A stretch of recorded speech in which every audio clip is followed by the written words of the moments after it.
మహానేత వైఎస్ రాజశేఖర రెడ్డి గారి 75వ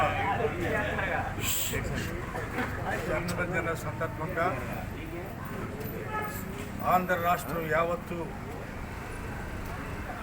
బ్రహ్మాండమైన వేడుకలుగా మా కార్యకర్తలందరూ కూడా ఇవాళ నిర్వహించుకుంటున్నాం. ఆ మహానుభావుడు పేద బడుగు బలహీన వర్గాల్లో ఏ విధంగా మనసుల్లో నాటుకుపోయి ఉన్నాడో అందరికీ తెలిసిన విషయమే. మరీ ముఖ్యంగా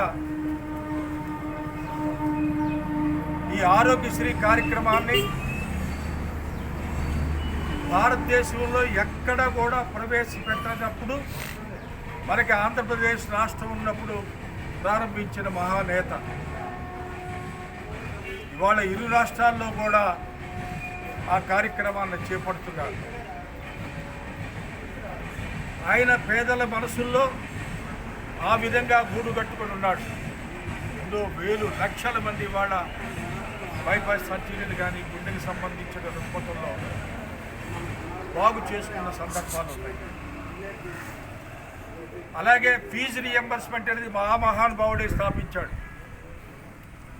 ఇవాళ ఇరు రాష్ట్రాల్లో కూడా చిన్న చితక బడుగు బలహీన వర్గాలు వాళ్ళందరి ఇళ్లలో ఎంతమంది ఇంజనీర్లు అయ్యారు, ఎంతమంది డాక్టర్లు అవుతున్నారు, ఎంతమంది ఉన్నత చదువులు చదువుకొని పైకి వెళ్ళే అవకాశాలు కల్పించింది ఆ మహానుభావుడు. ఆ తర్వాత వచ్చిన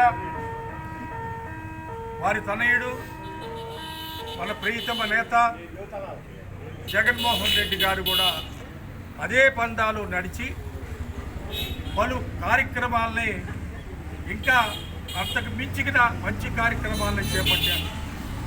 అది పేద బడుగు బలహీన వర్గాలు వాళ్ళందరూ కూడా కార్యక్రమాలని అందరూ అనుభవించి ఉన్నాం, పొంది ఉన్నాం. మనకి రాబోయే రోజుల్లో ఇది ఒక చిన్న గడ్డు సమస్య. మనం నిన్న ఎన్నికల్లో ఓడిపోవడం జరిగింది. అది ఎవరైనా సరే పీపుల్స్ మ్యాండేటరీ, అది ఎవరైనా అంగీకరించాల్సిన విషయం మనం కూడా అంగీకరిస్తున్నాం. కానీ ఈ దుర్మార్గమైన దాడుల్ని ఆపమని వాళ్ళకి మరొకసారి చెప్తూ మన కార్యకర్తలందరూ కూడా ధైర్యంగా ఉండండి. మన ఈ ప్రాంతంలో అలాంటి దురాఘాతాలు ఏనాడు సంస్కృతి లేదు, మనకి రాదు కూడా. ముందు ముందు కూడా మనం అందరం కూడా ఏకంగా నిలబడి ఎక్కడ దుర్మార్గం జరిగినా, ఎక్కడ పొరపాట్లు జరిగినా మనం అందరం కూడా కలిసికట్టుగా ముందుకెళ్దామని ఈ సందర్భంగా అందరినీ కోరుకుంటున్నాం.